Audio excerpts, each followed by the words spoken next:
How I knew I was Muslim within the first 7 verses of the Quran. This is crazy. So I was Christian my whole life. I went to Christian school, I did Sunday schools, I did vacation Bible schools, I did Bible studies. My parents even hosted like college level Bible study courses at our house for a good chunk of my childhood. And even when I was like more agnostic in high school, I still believed in God. Like I believed that there was a God, a greater being of the universe, and that, everything's connected and has a purpose. And when I got to college, I decided that I wanted to start going to one of the college Bible studies at a local church. And I went to go get a new Bible that had margins so that I could take notes, because I really wanted to get closer to my faith and become, a better follower of God. And while I was at the bookstore, there was also a copy of the Quran sitting on the shelf. And I remember thinking to myself, oh, well, that's the same God. Like, I would love to read this someday and understand how other people think and what they believe. Foreshadowing. So I take it home and I don't read it for a year.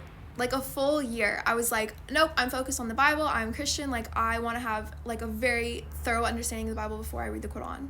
Because I was going to read it as an outsider, just to understand what other people think, And so in that year, I was just really focused on the Bible, and I was going to church a lot. I was going to youth group every week. I was reading a lot on my own. I was taking notes. I was watching lectures online. I was reading theology papers, the whole thing.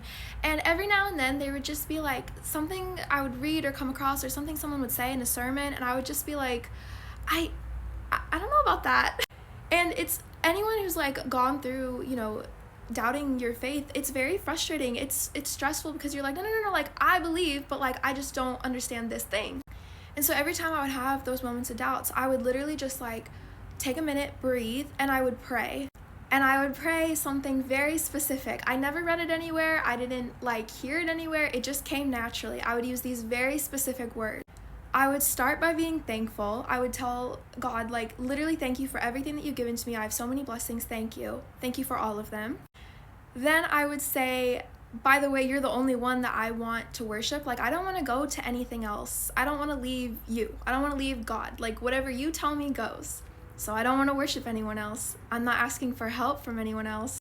I would ask to be guided and to be kept on a straight path. And finally, I would ask to not let me go astray, and don't let me become a hypocrite. Y'all, this was my prayer for a year. It just came naturally. Sometimes it was in a different order, but it was definitely in that exact order at least a few times, with those exact words almost every time. And I would be praying this prayer at one point every day. Genuinely, every day. Fast forward to about a year ago, I'm sitting in my bed praying, and I just get this feeling that's go read the Quran. You've had it on your shelf for a year now. It's time to go read it. And I was like, okay, sure, I'll go do that. So I go and I get the copy that I had, and I read the little introduction to the translation, about the translator, and a little bit intro to Islam. And I was like, this is so cool. Oh my gosh. And then I opened it up to the first 7 verses, Al-Fatiha, and if you're Muslim, then you probably already picked up on this with what I already said, but if you're not, this is the opening to the Quran in English. In the name of Allah, the most compassionate, most merciful, all praises for Allah, the Lord of all worlds, the most compassionate, most merciful, master of the day of judgment. You alone we worship, and you alone we ask for help. Guide us to the straight path, the path of those you have blessed, not those you are displeased with, or those who are astray. Ameen. And I literally remember sitting there after reading this, and the moment that it clicked in my brain that I'd already been praying this for a year, I'm not even exaggerating when I say it felt like a piece of my soul clicked into place. It felt so right, and I literally just remember that same moment that click happened, the same feeling that told me to read the Quran said, you want a guidance? This is it. And I started crying. I tried to get up to walk to a different room or something, and I literally couldn't stand. I fell to the ground, and I put my face on the ground how Muslims pray. And at the time, I did not know that that's how Muslims prayed, and I literally couldn't speak. The only thing that I could kind of get out of my mouth was thank you. Thank you, thank you, thank you, thank you, over and over again. And yeah, so within 7 lines of the Quran, I knew I was Muslim, and I finished reading the whole Quran in English in about 3 months, and then I took my Shahada right before Ramadan, and yeah, it's been a year now, and oh my gosh, yes, that's my story, that's how I became Muslim. And in those 3 months that I spent reading the Quran, like, let me just say, I was blown away. I mean, I had things, literally questions I had since I was 7 years old answered for me. It felt like reading what I'd already believed. Like, basically, it was just all like, oh, I was Muslim my whole life and I didn't even know it.